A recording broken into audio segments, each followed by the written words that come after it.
Ujambo ndugu mtazamaji wa MWK TV, karibu kujiunga na kipindi cha Gospel ambacho kinakujia kila mara, nami mtangazaji wako Esther Daniela. Na kwa siku ya leo mtazamaji, tutakuwa na wanakunzi wa Alpha Song Ministry ambako tutampokea ndugu Elisha na ndugu Rodrigue. Ndugu Elisha akiwa ni maître de chant ndani ya Alpha Song Ministry na pia ndugu Rodrigue akiwa vice president ndani ya Alpha Song Ministry. Na ndugu mtazamaji, ni kuombe usisaulike kueme, kukomante na pia kupartager. Hapa tukimpokea ndugu Elisha. Ndugu Elisha, jambo na karibu. Jambo ndugu mtangazaji. Asante. Yes, asante sana ndugu Elisha. Labda kwa mwanzo unatakia nini watazamaji? Na labda wewe ni nani? Unatokea wapi? Unafanyia kazi yako wapi? Asante. Mimi ni Elisha Lutambo Victoire. Ni kiongozi wa Alpha Song Ministries na kazi zetu tunazifanya hapa Uvira. Na niweze kuwatakia watazamaji usikilivu na ufuataji njema wa kipindi. Aya, asante sana. Ndugu Elisha, jambo na karibu. Asante. Ndugu Rodrigue, karibu na jambo. Jambo sana mtangazaji Esther, tunashukuru sana kwa kuonekana tena hapa kwenye plateau yetu ya MWK. Ya, asante sana. Labda unaweza kuambia watazamaji wewe ni nani na unawatakia nini? Ndio, tunawatakia mema. Tunaanzia kwa pili, na kwa kwanza ni kusema ya kwamba mimi ni makamo ya ministeri ya Alpha Song, na najisikia kabisa amani ya mimi kwa kuwa leo watatufuata na watafurahia zaidi sana. Ya, vizuri sana. Tukirudi kwako ndugu Elisha. Wewe ni maître de chant ndani ya Alpha Song Ministry. Labda tuambie kwa kifupi historia ya Alpha Song Ministry. Kikweli kulingana na historia ni kusema kwamba tumeanzia hapa Uvira. Na mwanzo wetu kabisa tumeanza 2017, ndio tumeanza huduma na tukatoka 2017 hadi kufika leo. Ni kama vile historia hivyo. Viongozi ni sisi ambao tuko hapa na kamati ni kubwa ambapo wengine wamebaki na sisi tumekuja kuwakilisha. Kwa mafupi ni hayo. Ya, labda kutuambia mlianza mwaka gani? Umetuambia tu mlianza hapa mjini Uvira. Labda mlianza mwaka gani Alpha Song Ministry? Ndio, Alpha Song Ministries tumeanza 2017. Ndio tumeanza huduma hii na tumetoka depuis 2017 mpaka sasa tuko hapa. Ya, vizuri sana. Na labda tangia 2017 hadi sasa, nini ambacho kilikuvutia kama maître de chant kuweza kuunda kundi ya Alpha Song Ministry? Hii ni vision and passion. Tangu utoto wangu nimetamani kuwaongoza watu. Hata nilipokuwa niko kwenye shule la msingi nilikuwa natamani kuwaongoza watu wengine. Na nilipoenda na koma nikakuwa niko mtoto lakini kaanza kuongoza watu kwenye Kodim. Na wakati nilipojigundua kama ndani yangu nina kitu cha kuweza kushare na watu, kuwasaidia na kuweza kumtumikia Mungu kazi pamoja na wengine, ikanipatia passion ya kusema ya kwamba ninaweza kuwakusanya watu na nikawaongoza kwa namna hiyo. Na ndio nilipokuomba Mungu nikakuwa nimepata hayo maono ya kuweza kuwaunganisha watu, kuwatia fasi pamoja watu kwa ajili ya neno la Mungu na kwa zile malengo 3 ambazo tunazo za kuweza kufanya injili, kuwasaidia mayatima pamoja na maombi. Zaidi. Vizuri sana. Na labda katika hali ya kuongoza watu, je, Alpha Song Ministry inaundwa na akina nani? Ni vijana tu ama inaundwa na akina baba, akina mama na pia watu wote? Asante. Alpha Song Ministries inaundwa na watu wote, naweza kusema, lakini kuna vitengo 3. Kuna wa membre actif ambao ni sisi wenye tunaonekana kwenye marepetition tunafanya huduma kama hivyo. Kuna wa membre aussi non actif, ni wale ambao wazamini na watu washauri na mafans hao wote ni Alpha Song Ministries. Na hao watu wa Alpha Song Ministries wanakuwa ndani ya kanisa moja ama ni kanisa tofauti? Kikweli sisi tuko independent group. Yani tuko independent, atu depend na kanisa, ila sisi ni kitengo ambacho kinakusanyisha vijana wa kanisa mbalimbali ambao tunakutana na tunamtumikia Mungu kwa njia hiyo. Ya vizuri sana. Ndiyo. Na labda Alpha Song Ministries ikiwa inasemekana sana hapa mjini Uvira na Ndiyo. jina ambayo imetamba sana. Ndiyo. Tuambie, je, Alpha Song Ministries inajihusisha tu na nyimbo za Injili ama kunakuwa kazi nyingine ambayo mnakuwa mkijihusisha nayo? Yeah, niweze kushukuru kwanza mtangazaji kwa hilo swala. Sisi Alpha Song ni kusema kwamba ni tofauti kidogo na waimbaji wengine hapa Uvira kwa kitengo kimoja. Zaidi sisi hatufanyi nyimbo tu. Nyimbo iko katika kitengo cha Injili. Njoo mle mna nyimbo, mna maconcert na vingine vile. Lakini katika malengo matatu ambao tunayo kuna ile intersection ya maombi.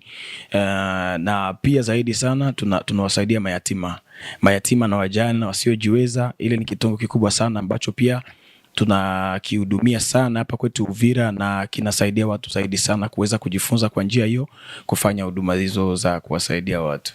Ya vizuri sana. Tukirudi kwako ndugu Rodrigue, labda tuambie ndugu Rodrigue, ilikuwa kuaje ukaweza kuungana na Alpha Song Ministries?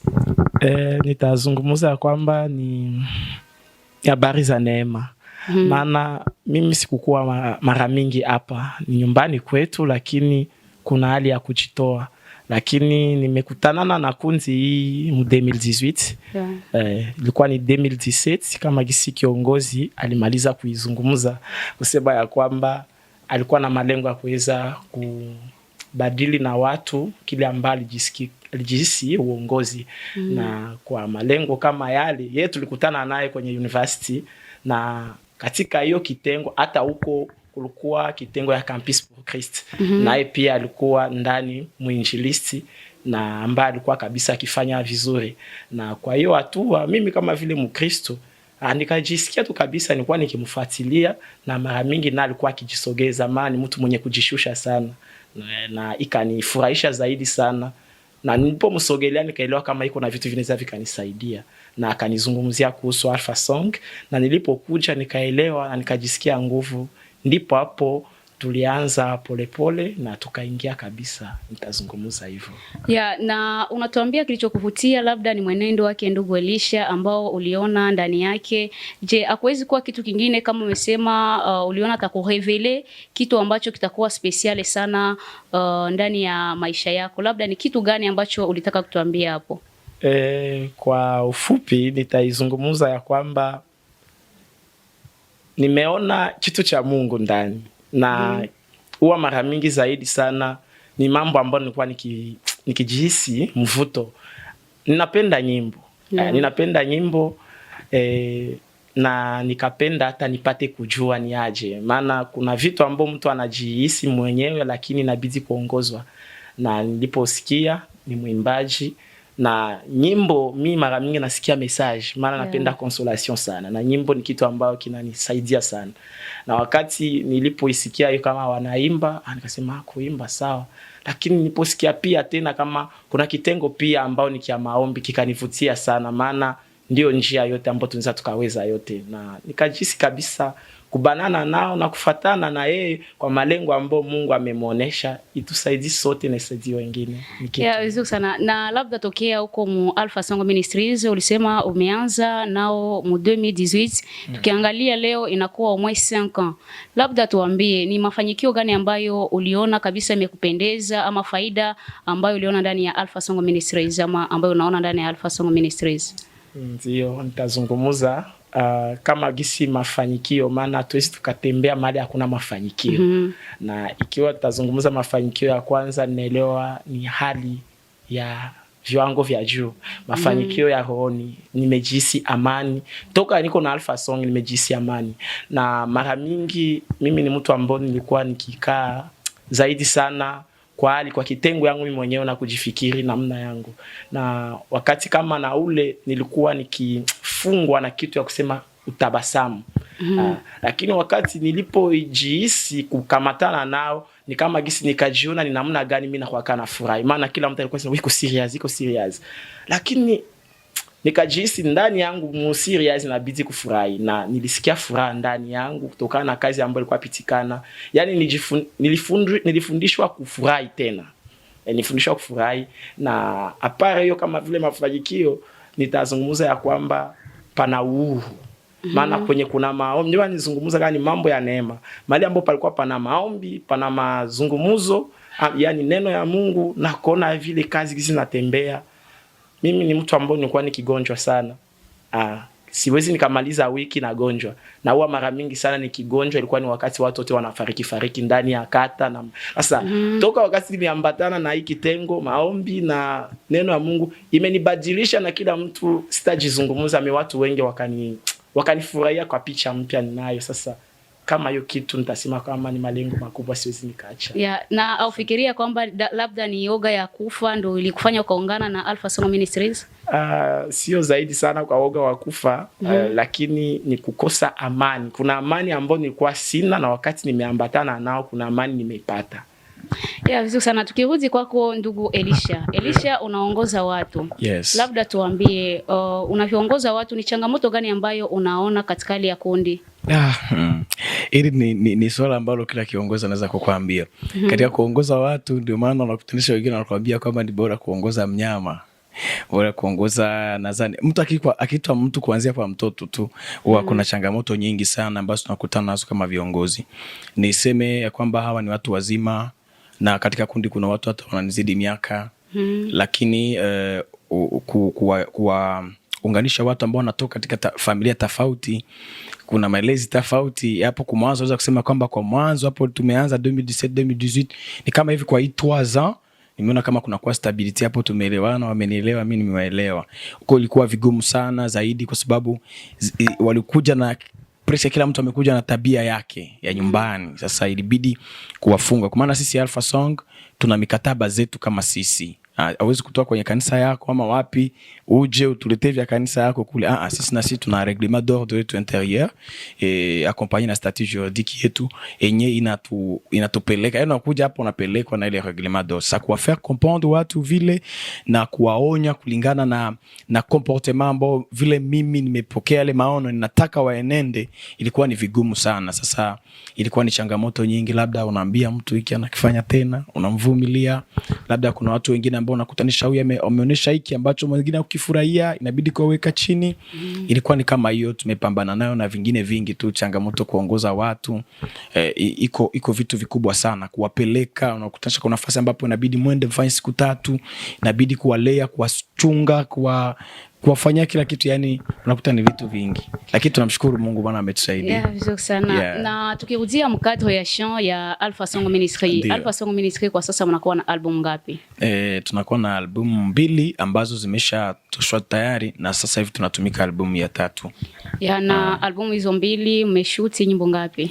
Zimeshutiwa zote, maana albumu ya kwanza ilikuwa na nyimbo 8. Na zimeshutiwa zote, na tukafanya official launch ilikuwa ni 2019 2019. Na albumu ya pili ilikuwa na nyimbo 5 na zimeshutiwa zote, na official launch yake ilikuwa kwa MKC 2022. Vizuri sana. Na labda mnavyofanya ma concert, ma louange, adoration, mnakuwa na malengo gani? Katika malengo hapo ni vizuri sana. Niweze kushukuru kwa hilo swala. Sisi tuseme kwanza tunafanya concert limoja kwa mwaka. Kwa kuwa na kila concert yake na malengo tofauti. Kufuatana na gisi Mungu anatuongoza kwa kufanya. Maana sisi hatujitumi wala tufanye kama sisi. Tunamkimbilia Mungu, tunapiga magoti na tupatia maelekezo, tunajua kisikia kufanya.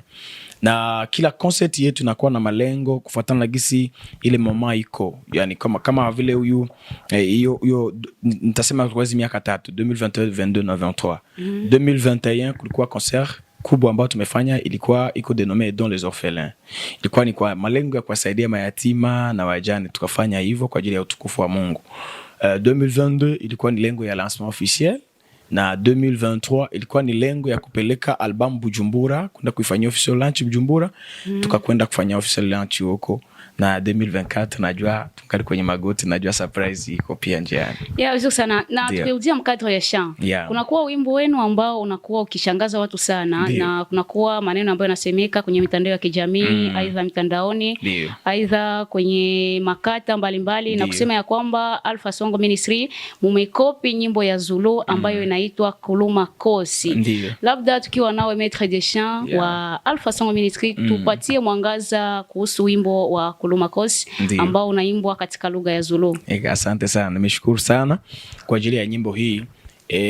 Hii nyimbo imeandikwa 2018 na imekuwa imebariki watu, maana sisi tulipoandika hiyo wimbo ni mimi mwenyewe nimeandika, na tukaanza kuimba kwenye maconcert mbalimbali, kwenye matamasha tunaalikwa, na wakati tulipotaka kuchagua nyimbo tukaichukua na tukaiweka, na Mungu ashukuriwe, wakati tulipofanya official launch kwenye 2019 ilikuwa nyimbo ya kwanza bora ambayo imetangazwa kwa bora hapa kwetu Uvira kwenye gospel.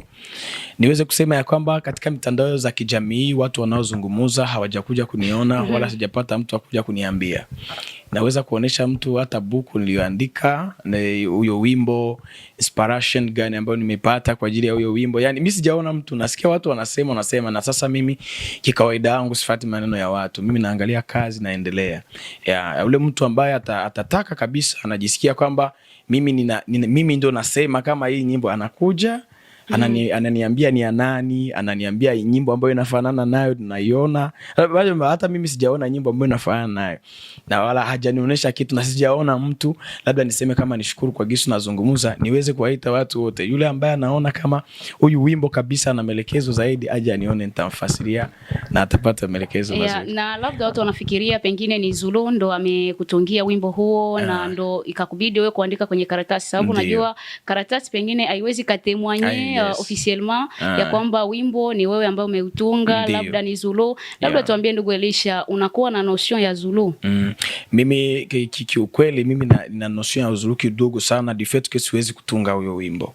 Yani nakuwa na gisi natumia hata hapa kwa hii albumu ya 3 kuna nyimbo ya Kirundi ambayo iko ndani inaitwa Yesu Mwami. Sasa tunafanya nini? Yani unatunga maneno ya Kiswahili, mimi nataka kuimba hivi na hivi, alafu unatuma, wanakupatia lyrics za Zulu na audio, wanakutumia audio juu ya pronunciation. Wakati wanakutumia audio na wanakutumia yale maneno, alafu unayajifunza, unayaweka hapo. Hata kwa hii albumu ya 3 pia kuna nyimbo nyingine ya Zulu. Alafu tena unakutanisha kwamba tumefanya hivyo. Yani unakutanisha ni lugha ya watu, uwezi ukajibania mwenyewe huijui. Lakini tunajua kidogo yenye haiwezi kutupermit tukafanya nyimbo ndefu kama vile. Unavyotuambia ndugu Elisha, oni kama watu wanakuwa na raison, sababu unatunga wimbo katika lugha ya Kiswahili na ndio unautuma, kunakuwa mtu ambaye anakuwa akikutumia wimbo ule wimbo katika lugha nyingine. Na so ndio maana watu pengine wanasema ni Zulu ambaye amekutungia nao ama kunakuwa wimbo ambao umekopi wa Zulu. Ndio, nimerespond kwa ile kusema kama nimekopi. Mimi sijakopi wimbo wa mtu, lakini ninatunga wimbo wangu, yani ninatunga ile nyimbo mimi nimemaliza kwa maneno yangu ya Kiswahili. Alafu ninatuma yale maneno, wananitengenezea kwa Kizulu, ninakuja na yaimba hivyo. Yani ni kama vile lugha tu, unanipa lugha, alafu mwenyewe na melody, kila kitu, ni inspiration zote ni mimi nafanya, yale maneno tu. Yani kusema mimi nimekopi wimbo pale hapana, lakini kusema nimetuma maneno wakanitafsiria, hapo ndio kabisa nakubaliana nao. Na labda utuambie, unatuambia kwamba mnafanya mambo mengi sana, mnashuti, mnaimba audio, labda mnafanyia Uvira ama nje ya Uvira? Ndio, katika audio na video ambayo tumefanya ya albamu ya kwanza na ya pili, hatujatoka nje ya Uvira. Lakini hii ya 3 ndio audio zimetumikiwa Bujumbura. Sofu hii ambayo tutafanya hapa ya Yatima Pole ndio imetumikiwa hapa kwetu Uvira, lakini audio zingine zote zimetumikiwa Bujumbura na Steve Pro, na nadhani kwa huyu muda tutakuwa tumezipata, na shooting nayo pia nafikiri kwa neema ya Mungu inaweza kufanyika labda nje ya hapa Uvira, mambo kama haya. Na ni kwa nini unapenda kufanyia mambo yenu mengi sana nje ya Uvira, wakati Uvira ni nyumbani na tunaposha kuinua kazi za nyumbani? Ndio, ni nyumbani na tunafanya mambo mengi sana nyumbani, lakini kwa kujipanua na kwa kuelewa zaidi sana, inabidi kutembea na kukutana watu wengine, kuangalia wanafanya namna gani, wanafanya nini. Sasa alafu kwa kujua ile inatusaidia sisi tunaporudi huku tunakuwa kama tuna revolutionea wengine. Wakati atasikia quality ya nyimbo iko ya namna nyingine, wanakuwa wanapata zingine tuseme nini, sisimko za kuweza kufanya vizuri nao pia. Sasa si wote tukibaki hapa katika hii level chini tu hapa kupanda inaweza kuwa vigumu, lakini wakati unakimbia unatosha zingine connaissance kule unazileta nyumbani zinakuwa zinasaidia. Mimi nadhani hiyo sio shida sana, kwenda kufanya kitu nje alafu unarudi tena nyumbani ni maana sana kwa kuweza kuendelesha pia huduma hapa. Ya vizuri sana. Na tukirudia katika kazi ambayo mnaifanya kusaidia mayatima, labda ningependa nijue ni inspiration gani ambayo mlipata na ni katika maneno ya Mungu gani ambayo mlipata ili kuweza kuwa na inspiration ya kwenda kusaidia mayatima katika vituo tofauti? Kabisa. Niseme kwamba katika kitabu cha Jacques ambaye ni Yakobo sura 1 mstari wa 17, maandiko yanazungumza kwa sababu ya dini nzuri ni ile ambayo inajali mayatima na wajane katika taabu zao. Na hilo ni neno ambalo limetusimua sana sisi kama Wakristo wenye kubeba dini ya kimungu kuweza kufanya hivyo, maana kumsaidia yatima na mjane kwa mtu kwa kila yoyote ile naweza kusema ya kwamba ni haiko faveur. Yatima iko na droit ya kukula kusalere ya presque ya revenu ya kila mtu, kwa sababu ni recommandation ya Mungu. Unakopona. Na ndio maana wakati umeelewa hiyo kitu tukataka sisi wenyewe tuianze sisi na tuwe mfano kwa wengine ili tuweze kuwasimua. Sisi kuwasaidia mayatima zaidi sana, so kusema kwamba sisi kwanza kwa lengo ya kwanza ya kuwasaidia. Lengo yetu ya kwanza ni kusema tuweze kuwa msisimuko, sije msisimuko ya wengine. Ndio maana tukakuwa tunafanya hivyo na tunaendelea kuifanya. Lengo ya kwanza ni kusisimua wengine na ya pili ni kuweza kuangalia na kuwasaidia. Ndugu Rodrigue, oni ya kwamba unavyozidi kubaki ndani ya Alpha Song Ministry unakuwa unakwama sana, na ndugu Elisha peut-être haiko na waachia hapa ya kufanya kazi ya Mungu vilivyo. Wala nizungumuze ya kwamba ni furaha, sio ya kwamba tunajihisi ugumu. Kitu kenye nitazungumuza ya kwamba Kristo sisi hatukumtafuta. Na neema si hatukuitafuta, jua tujua tungeitosha. Lakini neema imetutafuta, neema ikatupata, na sasa tunamtumikia neema, na imani yetu inafananishwa kuwa haki ya kujibia haja ya moyo. Nadhani ya kwamba haiwezi kuwa mzigo sisi kujihisi ya kwamba kutumikia Alpha Song, maana tukisema tunatumikia Alpha Song tunamtumikia Mungu ambaye anaweka malengo ndani ya Alpha Song. Na kutumikia Alpha Song kusema ya kwamba tunawatumikia pia watu, maana tuko watu wa Mungu na bidi tuwafanyizie kazi watu ambao Mungu anawalenga, na hatuwezi tukachoka kuwavumilia watu, maana ndio wao tutakaoishi nao, tutakao kutana nao. Nadhani yale ni maisha na ni jamii tayari. Na ndani ya nyimbo zote hizo ambazo ndugu Elisha amesema, ushaka participe nyimbo ngapi? Toka mwanzo mimi niko. Na nyimbo zote mimi niko. Nitazungumza ya kwamba katika nyimbo fulani ndogo nitakuwa sikuwa mondani kwa sababu kuna uchangamoto. Wakati nyingine hali itakuwa inapitikana, mnapenda muingie katika habari za shuti, pengine kwa katika hali ya kutokujiweza sana. Na inaonekana kama vile usumbufu. Sasa ni bora kuwasukuma wengine pia. Wakati mwingine wanazungumuza ni bora tushimamize, tunakungoja. Si hapana, kazi ya Mungu iende, maana vitu inabidi kuvitosha nje wavilete ili wapate kufanya shuti, mambo inakuwa ni mengi. Kumengine nitakuja tu na mimi niko. Sasa kama mtatu nikionekana kwenye moja mimi natosheka. Na katika malengo yako, je, una malengo siku moja ya kuwa kiongozi wa Alpha Song Ministry? Kuwa kiongozi wa Alpha Song Ministries tayari niko kiongozi, maana niko makamu. Nimekuja niko bure, niko zero, nilikuta wengine na walikuwa weko juu yangu, lakini sasa kwa uaminifu na utulivu, kwa kuheshimu uongozi na wakati gisi leo, sasa na mimi niko. Na ndio maana wengine wananiona na jinsi kabisa furaha na amani. Kwa hiyo tusifikirie siku moja kwamba ndugu Rodrigue atamsaliti Elisha na kutamani akuwe kiongozi wa Alpha Song Ministry. Acha nizungumuze kitu. Yeye tayari ni baba yangu. Ni baba yangu. Sio tu kiongozi wala maître des champs, lakini ni baba yangu. Yeye ndio ananifanya imani yangu kuoma hivi. Maana mimi nilikuwa mchanga. Tulipokutana naye mimi nilikuwa mchanga. Nilikuwa naingia kanisa lakini sikukuwa najielewa. Lakini undani yangu amesaidia mambo mengi kwa kusema nikomae. Sasa kwa kusema ni msaliti yeye, pengine kwanza yeye baba yangu aanze kumsaliti Mungu aliyemuita kwenye kazi na kunyambatanisha naye. Sio kwamba ni super glue, yeye ni mwanadamu tu, ni baba. Hata baba naye kuzaa unaweza ukachana naye. Lakini malengo ya wewe kuishi naye pamoja inatokana na kujua nini ambapo mko mwayo. Asa mimi ningeza kuzungumza wakati baba yangu atamsaliti Mungu, sababu yeye sio Mungu. Mimi ninapomwona Mungu ndani mwake sitamwacha Mungu. Na Mungu akanituma mahali, yani yeye na anaweza karuhusu uende mahali. Ni kama ile ni kusema ya kwamba akinisaliti yani alimsaliti Mungu. Na mimi nikimsaliti yani nimesaliti Mungu. Na kama yeye anabaki kwenye zamu, kwa nini na mimi sishotami? Na nawaza kama tuko pamoja. Amen. Na tukirudi kwako ndugu Elisha, labda tuambie Alpha Song Ministry mshaka participer kwa concert ngapi za wasanii wengine ambao wamewalika, na pia mshaka fanya featuring na wasanii wangapi ndani ya nyimbo hizo, album mbili ambazo mnakuwa nazo? Ndio. Kusema kualikwa kwenye maconcert ni nyingi sana. Na zingine wanakutanisha hata maaliko zinakuja nyingi, zinagongana hata siku moja.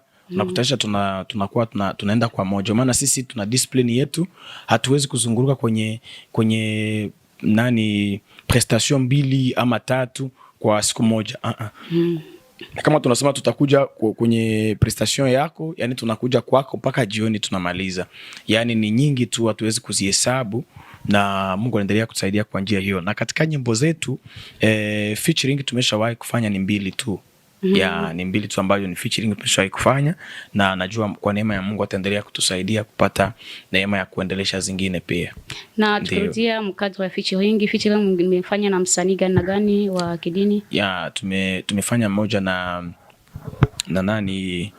ndugu yetu Erma Park, lakini bado haijakuwa available, haijatoka.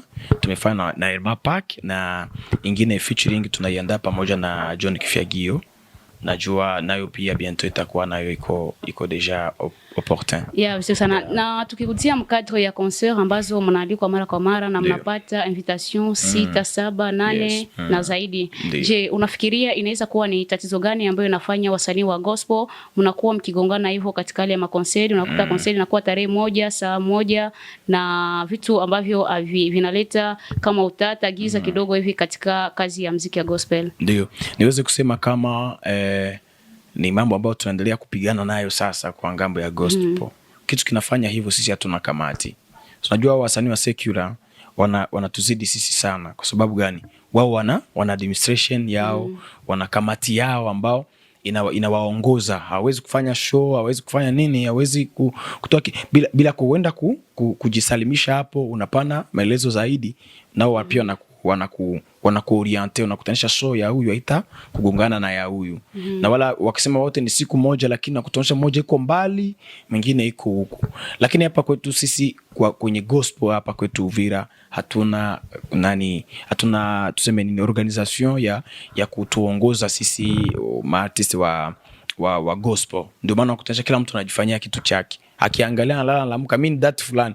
Hataona kama tuseme nini bango wala flyer ya mwenzake imebeba that fulani. Hata angalia afisha ya mwenzake imebeba yeye anaangalia tu anaona hii na yeye ametia na mimi naona tu kwa malengo yangu nitie hiyo anaweka hiyo. Nakutanisha concert 3 siku moja, concert 2 siku moja, na haipani sura mzuri kabisa. Lakini nimeshukuru Mungu, maana tayari ni mambo ambayo yameanza kukalia chini na wasanii kuweza kukutana, tuangalie namna gani tutapanga commissioner ya kuweza kutuongoza kwa hiyo nafasi. Ndio. Na Alpha Song Ministry inaundwa na watu zaidi ya 20. Je, hamwezi mkawa na possibility ya kuweza kuunda organization kwa Alpha Song Ministry binafsi na kuhusisha wengine waimbaji wa gospel kuweza kuingia ndani ya organization ambayo Alpha Song Ministry mtakuwa umeunda?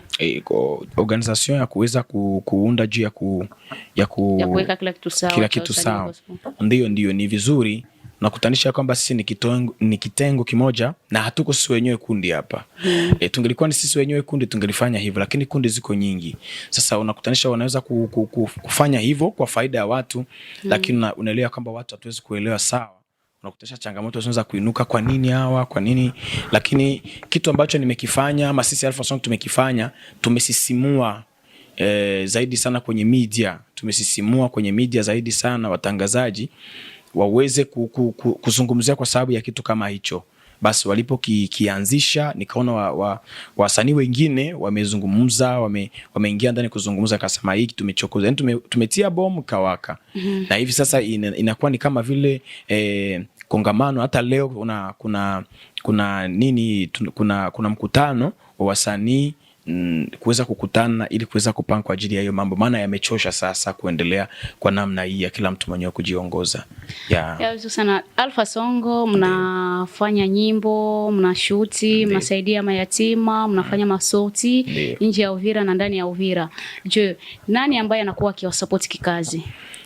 Kikazi niweze kusema ya kwamba Mungu ndiye mdhamini wetu wa kwanza. Na Alpha Songo hatujakuwa na mtu ambaye anasimama anasema mimi ni sponsor kila kitu nawafanyia. Yani niseme Alpha Songo tunaishi kwa neema ya Mungu, na Mungu anatupatia neema yake kwa namna moja ama nyingine ya kuweza kuendelea. Lakini nikisema kabisa hapa tuna mtu fulani ambaye amesimama anatufanyia kila kitu, tutakuwa nimesema uongo. Lakini ni maombi yetu, ni kwa neema ya Mungu, alafu Mungu anatusaidia kupitia watu wengine nao pia wanapoguswa wanafungua milango. Kuna mtu ambaye anaguswa na wimbo, uko wapi, njoo anafanya kitu fulani kwa ajili ya kuendesha kazi ya Mungu, na ni hivyo. Lakini kuna wale watu ambao wanatuunga mkono, lakini hatujakuwa na ule mtu wa kusema mimi ni mdhamini nasimama kuwapeleka huku. Haijawa hivyo. Yani tungali tunatembezwa tuna neema ya Mungu hivyo, tukingojea muda wa Mungu niseme. Na aone ya kwamba unakuwa ukiuzi sana waimbaji ambao unakuwa ukiwaongoza, kusema ya kwamba wajiuzie sare, wajiuzie watoe ma contribution ya kwenda kusaidia mayatima. Aone kwamba inaweza ikauzi sana na ikawafanya kufadhaika sana ndani ya moyo. Ndio. Kitu ambacho nitazungumza niseme ya kwamba sisi wote Alpha Songo tuna moyo mmoja kwa ajili ya hiyo. Maana mwimbaji mtumishi wa Mungu Bonyo Waitege amesema kazi ya Bwana fanya kwa moyo bila kusukuma wala kubembeleza. Sisi tunapofanya kuwasaidia mayatima ama hizo huduma zingine, hatuzifanyi kwa kusukuma, ila ni kwa furaha tu. Tunafurahia kufanya hivyo, tunapenda kufanya hivyo, inatokana na moyo wetu ndani. Ingawaje ni vigumu sisi ni tunafika kwenye kundi tufanye mchango, yule anayekosa tunamchukulia, atapata wakati mwingine, na ile kidogo ambao tunapata tunahusisha na watu wengine, wanapotunga mkono nao tunachanga. Kwa hiyo tunawasaidia hao watu, ama tunatengeneza concert, ama tunatengeneza wimbo, na mambo yanaendelea vizuri. Ndio. Sana labda kazi ya gospel unaichukulia kama nini binafsi? Kibinafsi mimi naichukulia kama kazi ya Mungu. Kazi ya Mungu zaidi sana. Na katika kazi ya Mungu siwezi kusema kwa sababu naichukulia kazi ya Mungu ndio ni kamate ya uleja sana. Ninafanya kazi kidogo za kimwili, lakini hii nayo naifanya kama vile passion, yani naishika kama kazi tuseme. Ninashika kama kazi ya Mungu na naiheshimu kama vile kazi ya maisha yangu. Lakini siwezi kusema kama naishika kama vile kazi umo. Labda kuna watu wengine wanaweza kuelewa kama hakuna mahusisho mengine, labda nimesema wakinikuta niko kwenye fast fulani mbona wewe umesemaga hivi. Lakini mimi ninaishika kama vile kazi ya Mungu na naiheshimu sana, na naifanya kwa moyo. Inapofika kama wanasema kama ndio hivyo mlango umefunguka kwenda Bujumbura kwa ajili ya huduma siku 3, mimi naacha vitu vyangu vyote naenda kwa kazi ya Mungu, naiheshimu kabisa sana. Na labda wanakundi wanakuwa kifikiria kwamba unapoenda Bujumbura unakuwa remunere, unapata ka remuneration kule ambacho inakufanya kila mara unapoitwa uweze kwenda na ushindwe kutuma waimbaji wengine ndani ya kundi. Ndio. Sisi kabisa ninapoenda kule Bujumbura mafasi mengine siendi mwenyewe. Tunaenda nao wote.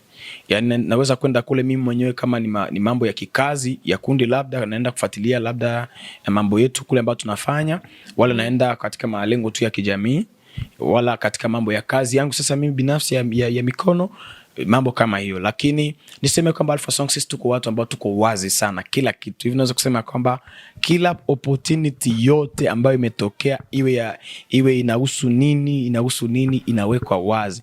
Naweza kusema kama ndugu yangu yuko hapa anaweza kashuhudia, wala wengine wala kwenye kipindi kingine wengine watakuja wa Alpha Songo wanaweza kushuhudia ile kitu.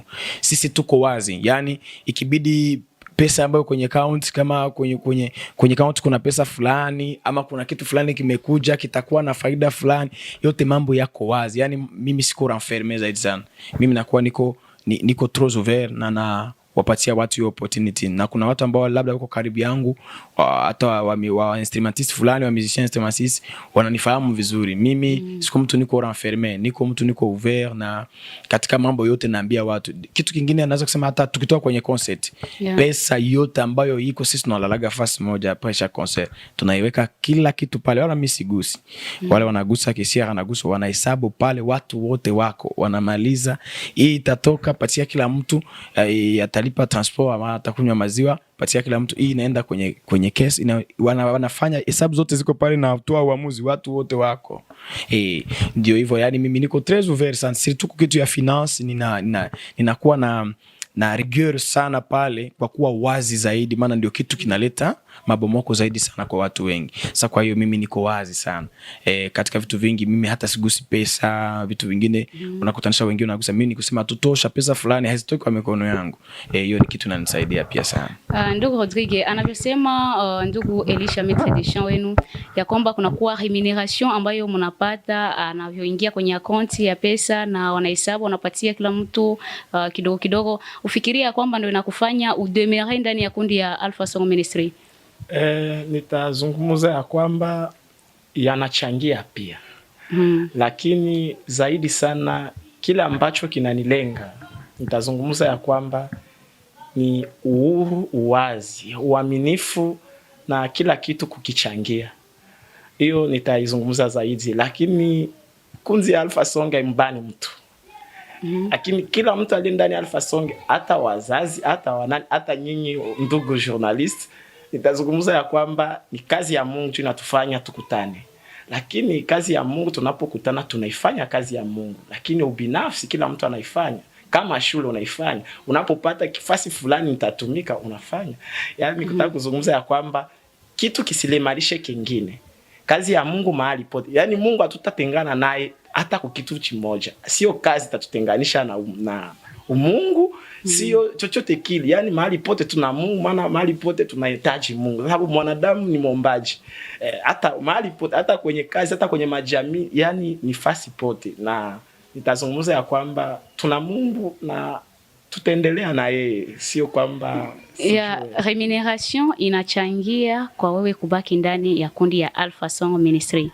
Na siku abata wapatia remuneration kidogo, ama siku abata wapatia transport kidogo, yani tushuhudie ndugu Rodrigue anatoka ndani ya kundi ya Alpha Song Ministry.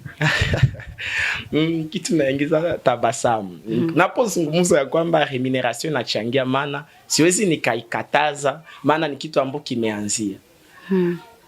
Kama kitu kinajianza siwezi nikapenda kishimame. Maana kama mimi ndani ya jamii ninapokea kitu, naweza nikapenda katika uzao na kuendelea, jamii kiendelea, kila mmoja aendelee na, maana ni mshimamo fulani imetoka asa, na kila mtu anaweza penda sisi tunatoka, sio kwamba tutaendelea tu. Tunakomana, kuna watoto ambao watakuja, kuna wajinio ambao watakuja, sasa watakuwa na ma reference mu archive. Mbona mko kama mnafanyaga hivi. Yani ni kitu ambacho kinapaswa kuendelea.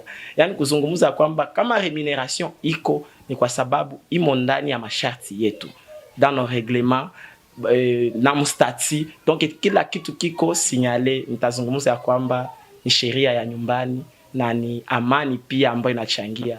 Maana wakati mtu alifanya kazi na kitu kidogo kinaonekana, inamtia pia nguvu na kuongeza uaminifu. Maana unapoona pesa inaingia na inatoka, unajua inaingia inafanya hivi na inatoka inafanya hivi, ni jambo njema. Nitazungumza na tukirudilia katika maneno ya maître de chant, ndugu Elisha alisema ya kwamba hamuna mtu ambaye anawasaidia kikazi. Sasa utuambie ile remuneration ambayo mnakuwa mnabaka bana ba remunere, mnapata transport, ni ma contribution binafsi ama nyimbo ambazo mnakuwa mkiimba, activity ambazo mnakuwa mkifanya ndo zinaingiza ile monta kidogo ndani ya kese ya kundi ya Alpha Song Ministry? Ndio, nitazungumza ya kwamba alisema toka mwanzo, aseme kuna uchangamoto unapitikana katika kila mpango tunaopanga.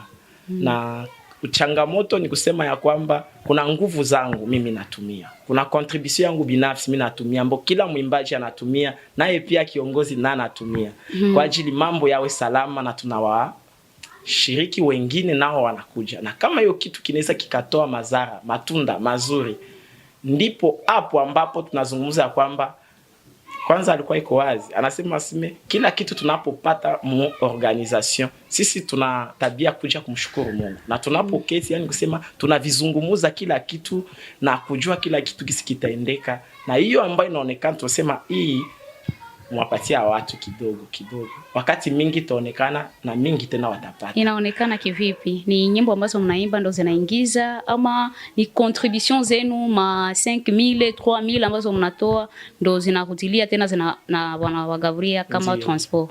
Nitazungumza kwa hiyo kitengo kusema ya kwamba tunazungumuza hiyo kitu kidogo, senepase haiko kusema ni kila mwezi ama ni kila wiki, sio kama vile kazi ya mikono nasema tunakamata nawe contrat journalier ama contrat mensuel wala hebdomadaire, hapana. Lakini ni kisha kila hatua tunaofanya, kama vile concert, kuna mabonza watu wanakuya wanatupa vikapo vinajaa yale yote, kuna makontribution ya batu mabie balifanya nini, kila kitu tunaweza tukaangalia charge ni hii kinaenda na hii kidogo inaonekana, acha kufungulia watu. Ni kwa hiyo njia nitazungumza. Kama gisi tunasema kazi ya Mungu tunaifanya sana kila wakati, lakini Mungu analipa kwa wakati. Na sisi wakati wote unaweza kuonekana watu nao wanajisikia amani. Asante sana. Na ndugu Elisha, tukirudi kwako, tumeona extrait ya nyimbo ya Yatima Usilie, mmekuwa mkishuti, hatujui kama mlishuti ama ni simu ndio ilikuwa ikiwashuti, na tukaiona kwenye mitandao za kijamii. Labda tuambie, ndio video ambayo imetoka kama tumetuambia tusubirie video, na tayari tumeona kuna extrait ambayo tumeona ya Yatima Usilie. Ndio. Hiyo kitu imetoka, tulikuwa hapo kwenye hiyo video tulikuwa kwenye studio. Tulikuwa tupo studio, audio ndio ilikuwa ya kwanza tunakwenda kuingiza sauti, na tukasema ni vema tuchukue kwenye simu tu video kidogo ambayo itasaidia watu waweze kuelewa, wakuwe na ule mkao wa kula, waweze kungojea hicho kitu namna gani kitaweza kufika. Ni kwa hiyo namna, lakini ile haijawa shooting ya video, lakini ni kama audio tu ambao tulikuwa tumemaliza kuingiza sauti, alafu ikakuwa ni kama video tu ya juju. Lakini shooting iko karibu pia. Sana. Na kwa sasa kundi ya Alpha Song Ministry mnafikiria kufanya kitu gani kwa ajili ya maendeleo ya Uvira pia na watoto wa Uvira? Kwa ajili ya maendeleo ya Uvira zaidi sana, sisi hatuwezi kutumika, tunaweza kufanya vitu vingine, lakini hatuwezi kutumika zaidi badala ya malengo yetu.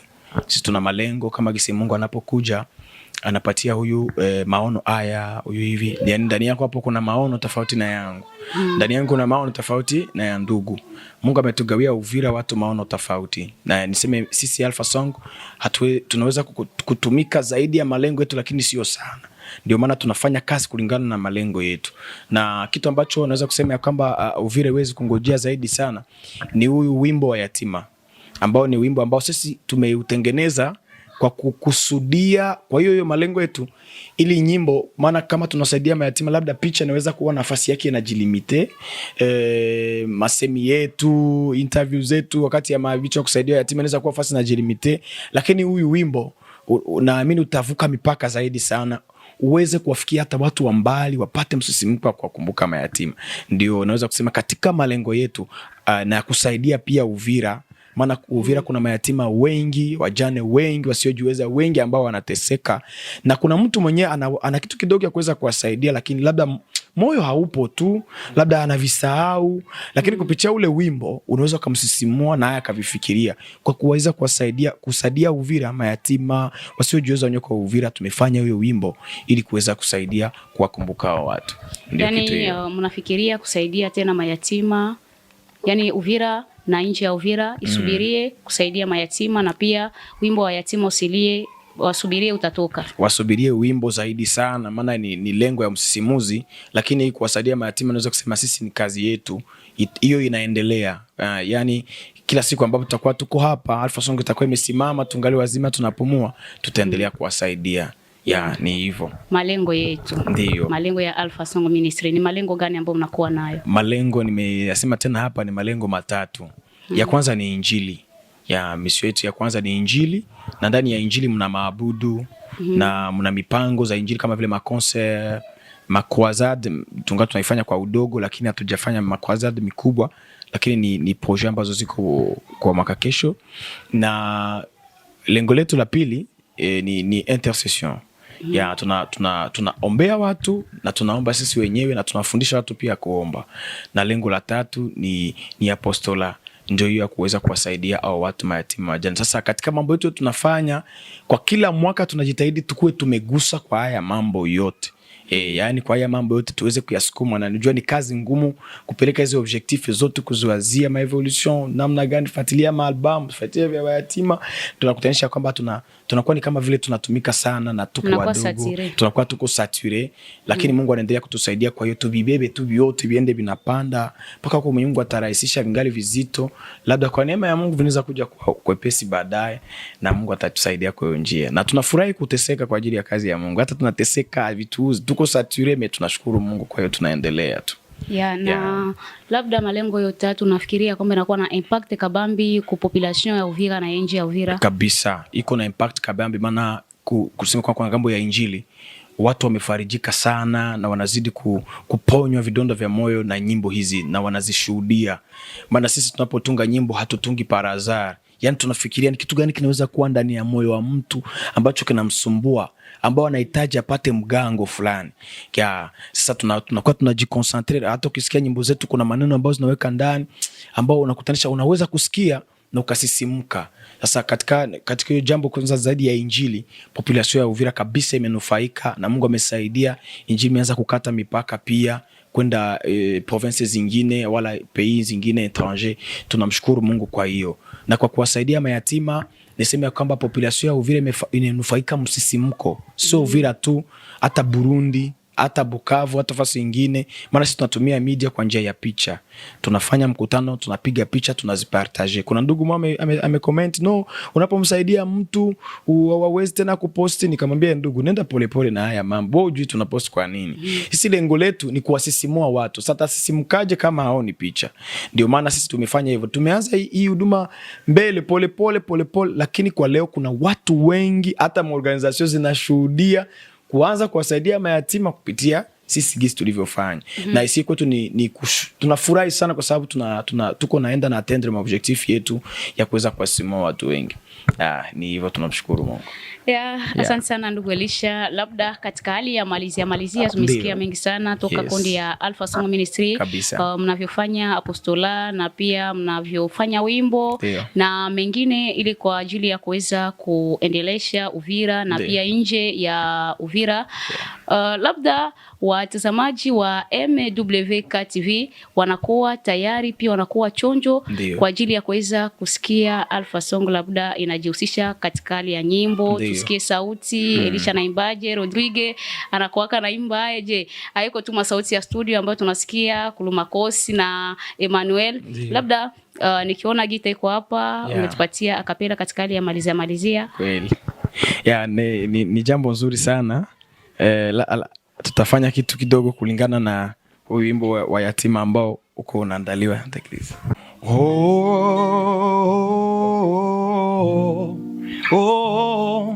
Yatima wanateseka sana, tunawaombea. Yatima pole, na mjane pole sana. Ni kweli mna uchungu, inaniuma moyoni paka nahisi machozi. Chozi lako yatima inanipa mawazo na kunima raha ya moyo, japo sina cha kukupa na kuombea kwa Mungu nikisema Baba, Aba, taomba ukumbuke yatima na mjane wa kulilia.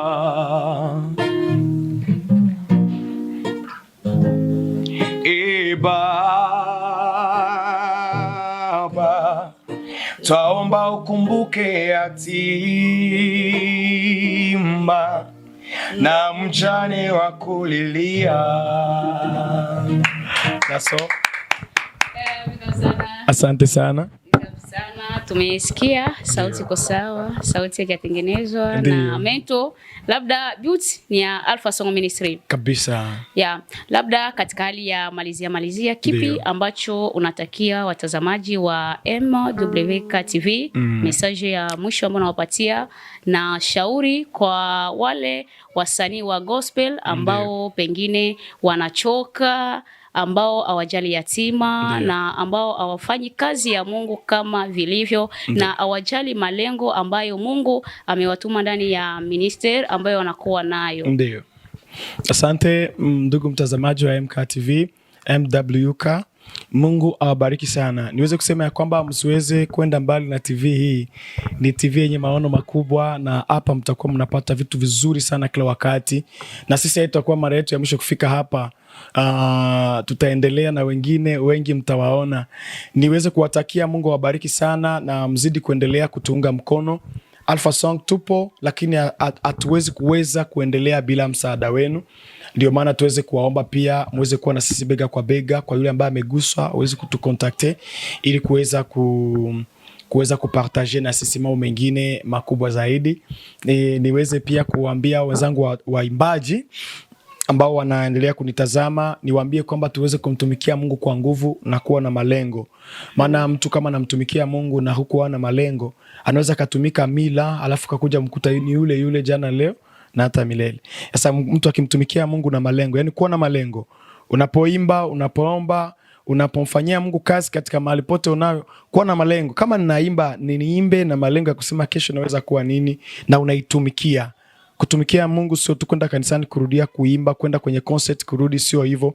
Ni kuwa pia na maono ya kuweza kusaidia kesho kubadilika, kesho kuwa mtu mwingine tofauti na vile ulivyokuwa.